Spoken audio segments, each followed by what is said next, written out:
Hello everyone, this is Khushi Garg, your friend from iTube classes. The Hindu में एक article publish हुआ है about the Kurma app and it talks about how this mobile app has created awareness about turtle trade and turtle conservation. तो इस video में हम जानेंगे इस ऐप के बारे में और टर्टल कंजर्वेशन के बारे में. So let us start. The Hindu reported that within few weeks 90 assistance facilities have registered on the app. It generated good response and encouraged people to report turtles in their surroundings. This app was reported and launched on 23rd May 2020 on World Turtle Day. आइए देखते हैं ये app है क्या. It's a mobile-based app which was developed by Indian Turtle Conservation Action Network in collaboration with the Turtle Survival Alliance India and Wildlife Conservation Society India. This app provides information about 29 species of freshwater turtles and tortoise of India using the artificial intelligence. हुआ क्या है actual में 2019 में the wild life trade monitoring network ने एक study conduct किया. इसमें ये फैक्ट सामने आया कि ऑलमोस्ट 51% केसेस जो इंडिया में रिपोर्ट किए जाते हैं इलीगल टर्टल ट्रेड के, उनमें टर्टल की स्पीशीज को आइडेंटिफाई ही नहीं किया जा सका. And which and this fact actually poses a big hindrance in stopping the illegal trade, and this is again one of the objective that this app has been developed. Conservation तो एक objective था ही, लेकिन illegal trade के cases में जो भी turtle species में illegal trade हो रहा है उनको आइडेंटिफाई करना, उनको नियरेस्ट सेंटर तक पहुंचाना, इसके बारे में अवेयरनेस लाना लोगों में, that was another objective which this app wanted to achieve. तो अब हमने ये तो देख लिया कि ये ऐप है क्या, जो हमने यहाँ पे देखा है कि this app was launched by ITCAN network. ये एक फैक्ट थोड़ा सा इंपॉर्टेंट है एग्जाम पर्सपेक्टिव से. हमने ये तो देख लिया कि ऐप है क्या, किसने लॉन्च किया, ऑब्जेक्टिव्स क्या हैं. Now let us see why we are so much concerned about turtles. और भी तो मरीन और टेरेस्ट्रियल स्पीशीज हैं इंडिया में, उन सब पे ऐप क्यों नहीं बना है? Why only turtles? So the answer is turtle is the most traded wildlife species in terms of their number in illegal trade. India में सबसे ज्यादा इलीगल ट्रेड टर्टल्स में ही होता है. This study was published by Traffic Organization. Traffic stands for Trade Record Analysis of Flora and Fauna in Commerce. The study came in 2019 which reported कि सबसे ज्यादा India में इलीगल ट्रेड टर्टल्स में ही होता है. इस रिपोर्ट से रिलेटेड कुछ फैक्ट्स मैंने इस स्लाइड में दिए हैं, विच स्टेट्स की 60% जो इलीगल ट्रेड है टर्टल्स में इंडिया में वो दो स्टेट्स में होता है, यूपी एंड वेस्ट बंगाल में. और सबसे ज्यादा जो इलीगल ट्रेड होता है वो इंडियन स्टार टॉर्टोइज स्पीशीज का होता है. Almost 50% of the reported cases are from this single species only. Now let us understand, apart from illegal trade, what are all other threats that turtles are facing in India.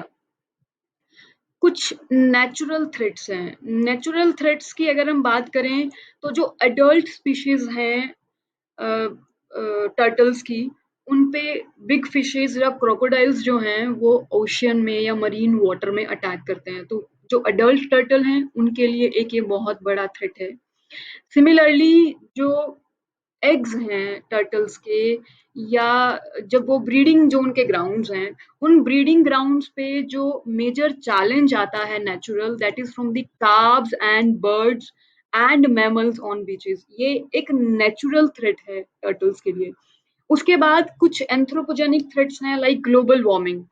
Global warming इसलिए एक threat है turtles के लिए because breeding के लिए turtles को एक certain temperature की रिक्वायरमेंट होती है, लेकिन वो अभी इम्बैलेंस हो रहा है। कुछ और थ्रेट्स हैं like hunting for meet and trade. Fishing nets में टर्टल्स फंस जाते हैं जिसकी वजह से एक्सीडेंटली भी डेथ हो जाती है। हैबिटेट लॉस हो रहा है, सैंड माइनिंग की वजह से उनका हैबिटेट डिस्ट्रक्शन हो रहा है। कोस्टल डेवलपमेंट एक्टिविटीज की वजह से जो उनके ब्रीडिंग ग्राउंड्स हैं वो डिस्ट्रक्ट हो रहे हैं। Marine pollution, specifically micro plastics की अगर हम बात करें, तो ये marine pollution, micro plastics are actually posing a big threat on the survival of turtles. अब ये बात हो गई कि टर्टल्स के लिए मेजर थ्रेट्स क्या हैं। नाउ लेट अस सी कि इनके कंजर्वेशन और प्रोटेक्शन के लिए इंडियन गवर्नमेंट ने स्टेप्स क्या लिए हैं। सबसे पहले तो साइट्स एक ऑर्गेनाइजेशन है विच stands for convention on international trade in endangered species of wild life flora and fauna. इस ऑर्गेनाइजेशन ने इंडियन टर्टल्स की सारी स्पीशीज को लिस्ट किया है इन अपेंडिक्स 1 एंड 2। ये जो लिस्ट है, इन लिस्ट में अगर कोई स्पीशीज को एनलिस्ट किया जाता है तो उसके ट्रेड को प्रोहिबिट किया जाता है। इंटरनेशनल ट्रेड को प्रोहिबिट करने के लिए उन्होंने इंडिया की सारी स्पीशीज को लिस्ट किया है। आईयूसीएन ने इंडिया की जो भी स्पीशीज हैं विच आर क्रिटिकली एंडेंजर्ड और वल्नरेबल, उनको लिस्ट किया है, like hawksbill, red crowned roofed turtle, ये क्रिटिकली एंडेंजर्ड स्पीशीज हैं इंडिया की। ऑलिव रिडले बहुत न्यूज में रहता है, स्पेशली गहीर मथा और बिटर कनिका जो वाइल्ड लाइफ सेंचुरीज हैं उड़ीसा में, उनके अराउंड बहुत ज्यादा न्यूज आती रहती हैं। ये जो दो स्पीशीज हैं ये वल्नरेबल है इंडिया में। उसके बाद इंडिया में वाइल्ड लाइफ प्रोटेक्शन एक्ट 1972 के अंडर 17 स्पीशीज को लिस्ट किया गया है जिनको शेड्यूल 1 में रखा गया है। शेड्यूल 1 में अगर किसी लिस्ट को रखा जाता है तो उसे टॉप मोस्ट प्रायोरिटी दी जाती है in terms of conservation and protection. कुछ स्पीशीज को शेड्यूल 2 और शेड्यूल 4 में भी रखा गया है। इंडिया में wild life crime control bureau, जिसको कि वाइल्ड लाइफ प्रोटेक्शन एक्ट के अंडर एस्टैब्लिश किया गया था, ये नोडल एजेंसी है इलीगल ट्रेड और इलीगल पोचिंग और हंटिंग जो होती है टर्टल्स की, उसको रोकने के लिए। इन्होंने 2017 में ऑपरेशन सेव कुरमा के नाम से एक ऑपरेशन भी कंडक्ट किया था जिसमें ऑलमोस्ट 16,000 लाइव टर्टल्स को रिकवर किया गया था। Then India became a party to the Bonn Convention on the Conservation of Migratory Species। Migratory species की हम बात यहाँ पे इसलिए कर रहे हैं बिकॉज बिटरकनिका और गहीर मथा जो इंडिया की वाइल्ड लाइफ सेंचुरीज हैं 1975 से उड़ीसा में, वहां पे हर साल बहुत सारी टर्टल की स्पीशीज ब्रीडिंग टाइम में माइग्रेट करती हैं, ब्रीड करती हैं and then they go back. अब हमने देख लिया कि इंडिया ने टर्टल प्रोटेक्शन और कंजर्वेशन के लिए क्या क्या स्टेप्स लिए हैं, थ्रेट्स इन पे क्या क्या हैं। अब ये क्वेश्चन अराइज होता है कि इतने सारे इंडिया ने एफर्ट्स लिए हैं, ऑपरेशंस कंडक्ट किए हैं, लीगल प्रोटेक्शन दिया हुआ है, इंटरनेशनली हम लोग एफर्ट्स कर रहे हैं, उसके बाद भी इलीगल ट्रेड और टर्टल्स का जो पोचिंग है या जो हंटिंग है वो रुक क्यों नहीं रहा है। इतने इतने सारे एफर्ट्स के बाद भी जो आज भी ट्रेड जो ट्रैफिक ऑर्गेनाइजेशन है ये क्लेम करता है कि सबसे ज्यादा इलीगल ट्रेड टर्टल्स में ही होता है, ये रुक क्यों नहीं रहा है। तो इसका आंसर ये है कि जिस तरह से बाकी स्पीशीज को प्रोटेक्शन दिया गया है शायद उस लेवल का प्रोटेक्शन टर्टल्स को नहीं दिया गया। If we talk about tigers, elephants और रहीनो, जो नॉर्थ ईस्ट में हम देखते हैं, स्पेशली आसाम में, उनको जिस तरह का प्रोटेक्शन इंडिया में दिया गया है, इस लेवल का प्रोटेक्शन टर्टल्स को नहीं मिला है, जिसकी वजह से टर्टल्स के ट्रेड की या इनके इलीगल हंटिंग के अराउंड जो अवेयरनेस लोगों में होना चाहिए वो नहीं है। तो सबसे बड़ा जो प्रॉब्लम है that lies in the governance लेकुनास।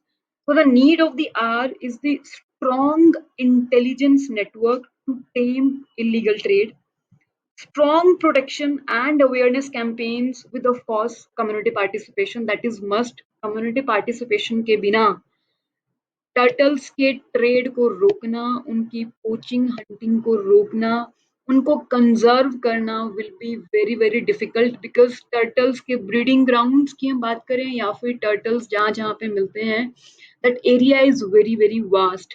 सिर्फ और सिर्फ गवर्नमेंट अथॉरिटीज से इनको प्रोटेक्ट करना, इनको कंजर्व करना will not be possible. So community participation is the key, along with the legal protection, government agencies coordination, and of course the illegal, of course the international efforts जो भी हम लोग ले रहे हैं। तो this is the end of this video. Hope आपको जानने के लिए कुछ जरूर मिला होगा। Take care and we shall meet again.